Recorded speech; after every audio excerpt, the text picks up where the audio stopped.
Please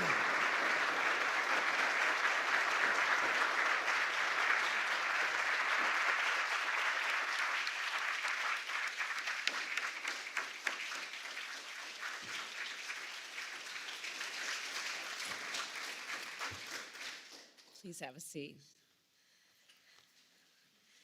Good afternoon, everyone. Good afternoon. So throughout history, Juneteenth has been known by many names: Jubilee Day, Freedom Day, Liberation Day, Emancipation Day, and today, a national holiday.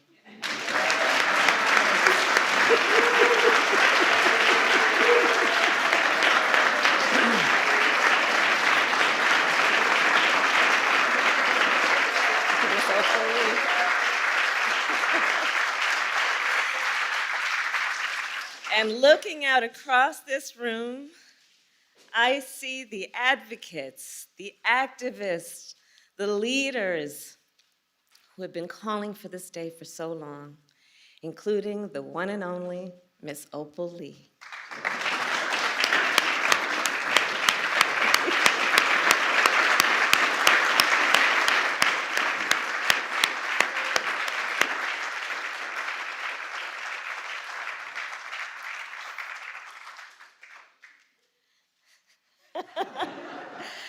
Who just received a very special recognition from the President of the United States. And I see members of Congress, members of the Congressional Black Caucus, members of the United States Senate who passed this bill unanimously. And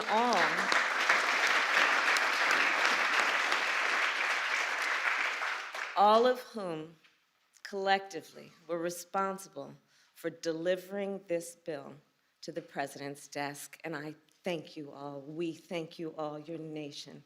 Thanks you all. And you know, when we establish a national holiday, it makes an important statement.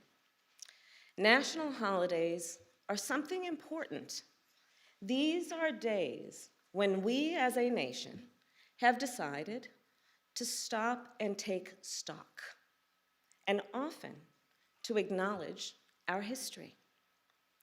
And so as we establish Juneteenth as our newest national holiday, let us be clear about what happened on June 19th, 1865, the day we call Juneteenth. Because you see, that day was not the end of slavery in America. Yes, on that day, the enslaved people of Galveston, Texas, learned that they were free. But in fact, 2.5 years earlier, the Emancipation Proclamation ended slavery in the Confederacy. So think about that. For more than 2 years, the enslaved people of Texas were kept in servitude. For more than 2 years, they were intentionally kept from their freedom. For more than 2 years. And then on that summer day, 156 years ago, the enslaved people of Texas learned the news. They learned that they were free, and they claimed their freedom. It was indeed an important day.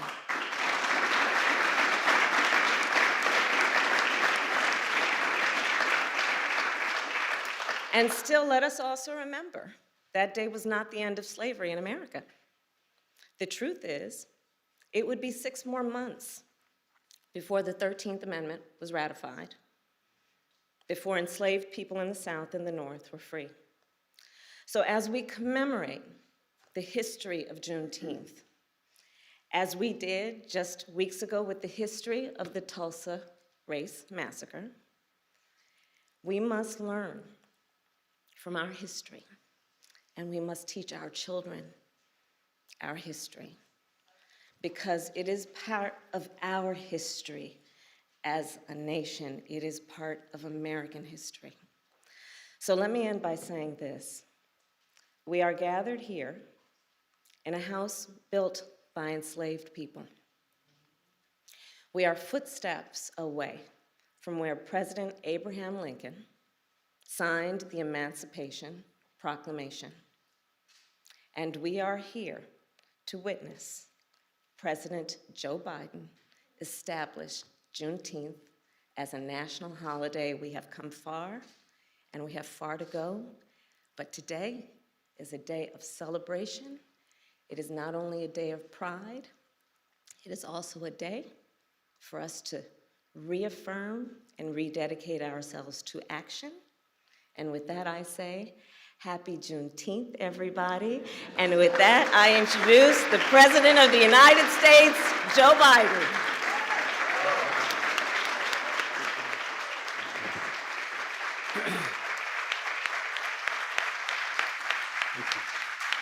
Thank you.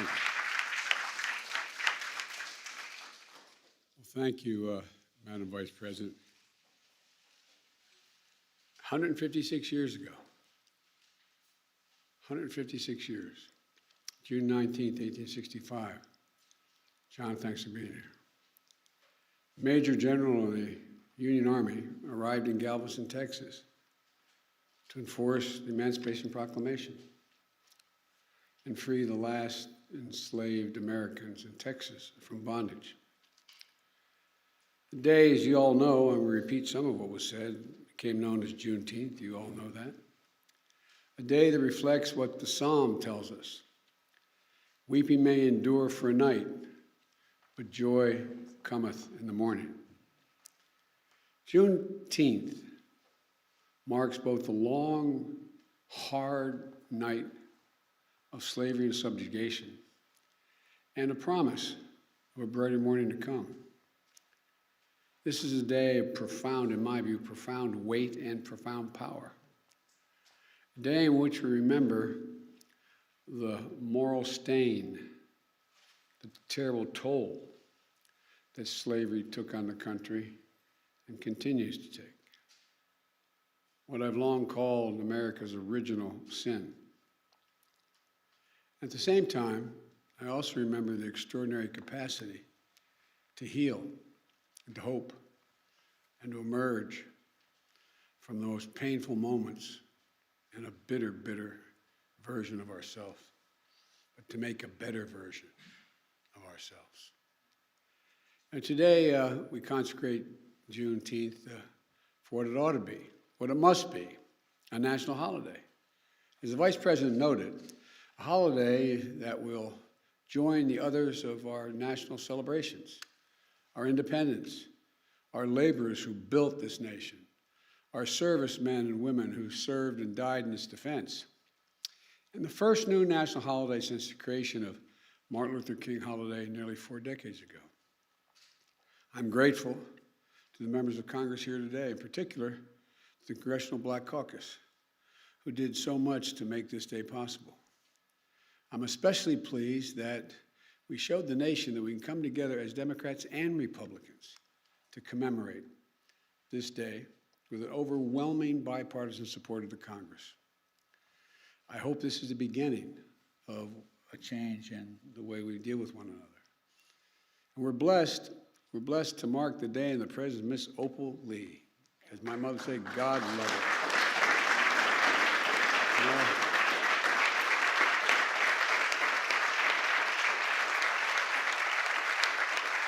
I had the honor of meeting her in Nevada more than a year ago. She told me she loved me, and I believed it. I wanted to believe it. Ms. Opal, you're incredible. A daughter of Texas, grandmother of the movement to make Juneteenth a federal holiday. Ms. Opal is, you won't believe it, she's 49 years old, or 94 years old. But you are an incredible woman, Ms. Opal. You really are. As a child growing up in Texas, she and her family would celebrate Juneteenth. On Juneteenth, 1939, when she was 12 years old, a white mob torched her family home. But such hate never stopped her, any more than it stopped the vast majority of you I'm looking at from this podium. Over the course of decades, She's made it her mission to see that this day came. It was almost a singular mission. She's walked for miles and miles, literally and figuratively, to bring attention to Juneteenth, to make this day possible. I ask once again, we all stand and give her a warm welcome to the White House.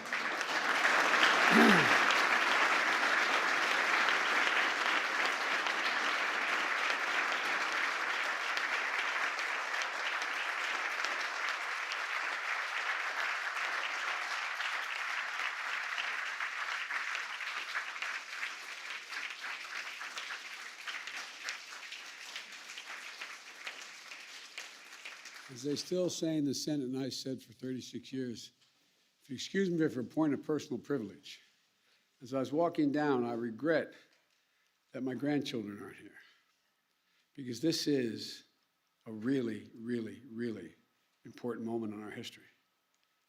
By making Juneteenth a federal holiday, all Americans can feel the power of this day and learn from our history and celebrate progress and grapple with the distance we've come, but the distance we have to travel, Jim. You know, I said a few weeks ago, marking the 100th anniversary of the Tulsa Race Massacre, great nations don't ignore their most painful moments. Great nations don't ignore their most painful moments. They don't ignore those moments in the past. They embrace them. Great nations don't walk away. We come to terms with the mistakes we made. And in remembering those moments, we begin to heal and grow stronger. The truth is, it's simply not enough just to commemorate Juneteenth. After all, the emancipation of enslaved Black Americans didn't mark the end of America's work to deliver on the promise of equality. It only marked the beginning. To honor the true meaning of Juneteenth, we have to continue toward that promise, because we've not gotten there yet. The Vice President and I and our entire administration and all of you in this room are committed to doing just that. That's why we've launched an aggressive effort to combat racial discrimination in housing. Finally address the cruel fact that a home owned to this day by a Black American family is usually appraised at a low rate for a similar home owned by a white family in a similar area. That's why we committed to increasing Black home ownership, one of the biggest drivers of generational wealth. That's why we're making it possible for more Black entrepreneurs to access capital, because their ideas is good, they lack the capital to get their fair share of federal contracts so they can begin to build wealth. That's why we're working to give each and every child 3 and 4 years of age, not daycare, but school, in a school. That's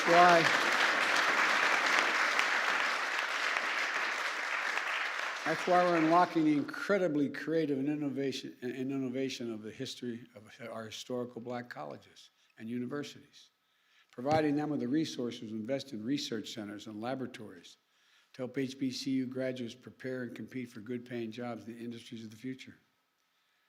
Folks, the promise of equality is not going to be fulfilled until we becomes real in our schools and on our main streets and in our neighborhoods. Our healthcare system, and ensuring that equity is at the heart of our fight against the pandemic. And the water that comes out of our faucets, and the air that we breathe in our communities, and our justice system, so that we can fulfill the promise of America for all people, all of our people. And it's not going to be fulfilled so long as the sacred right to vote remains under attack.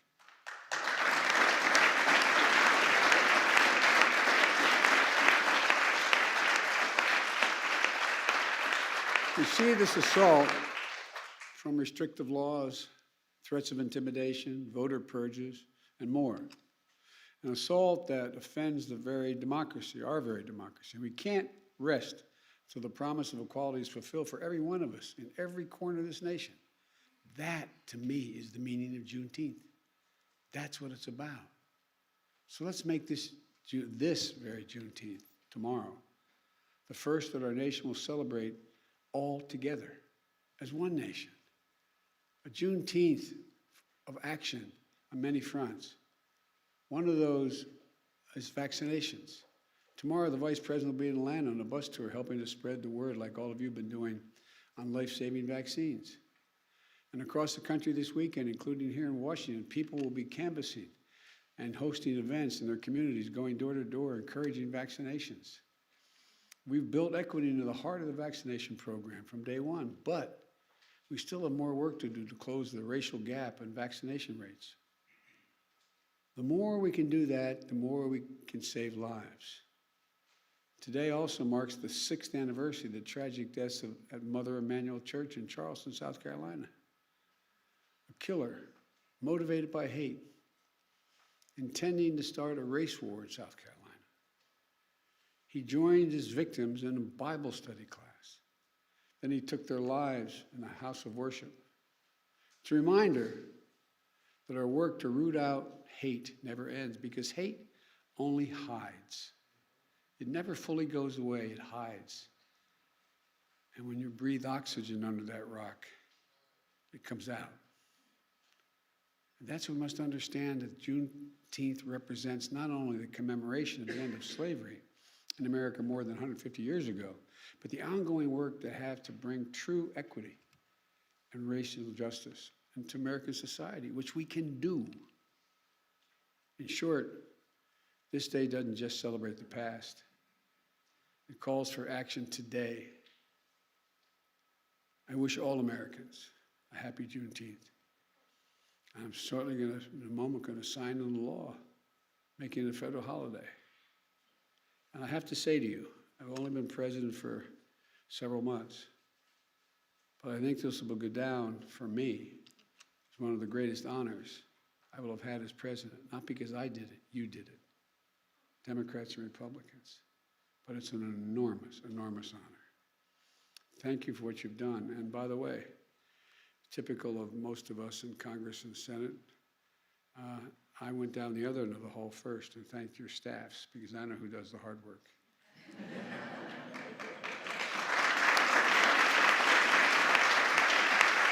No, they're down there. They're at the other end, but I thank them as well. May God bless you all, and may God protect our troops. Thank you. Now,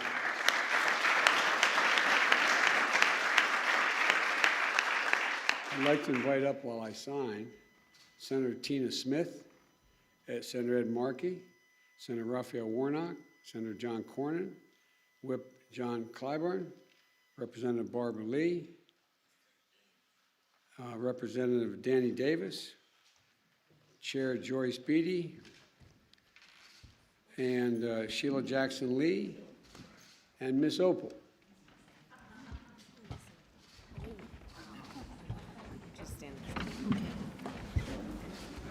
You should have my chair.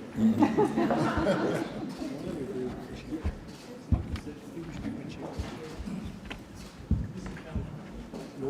Okay. All right.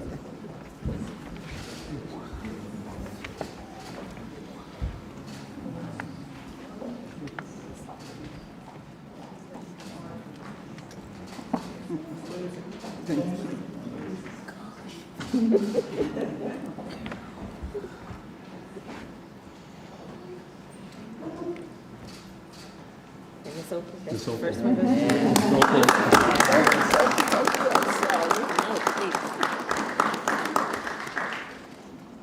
I never understand how Barack did this. He did it for you.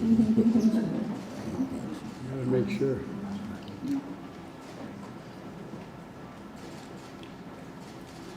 There you go. Thank you.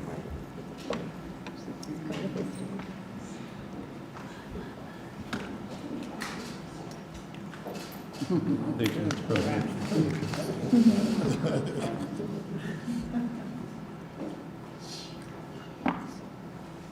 Thank you so much.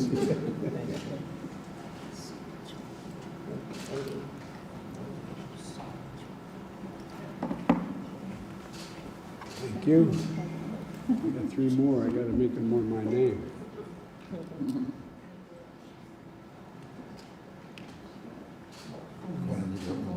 Stop. Oh, I'm sorry. I've got for sure. There it is. There's a man. Texas. Texas. Did anybody else? Dan. Oh, Yeah, okay, man. I'm sorry, man. Congressman Davis. Thank you, man. Thank you. All right.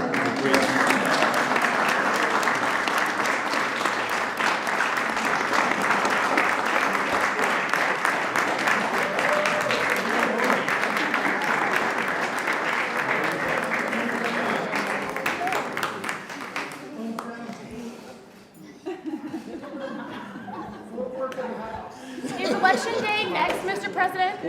Is Election Day next? More than you love me. Mr. President, is Election Day next? Is the plan to sign Election Day a national holiday? All right. Well, thank you, everybody. Thank you. It's an honor. It's very honor.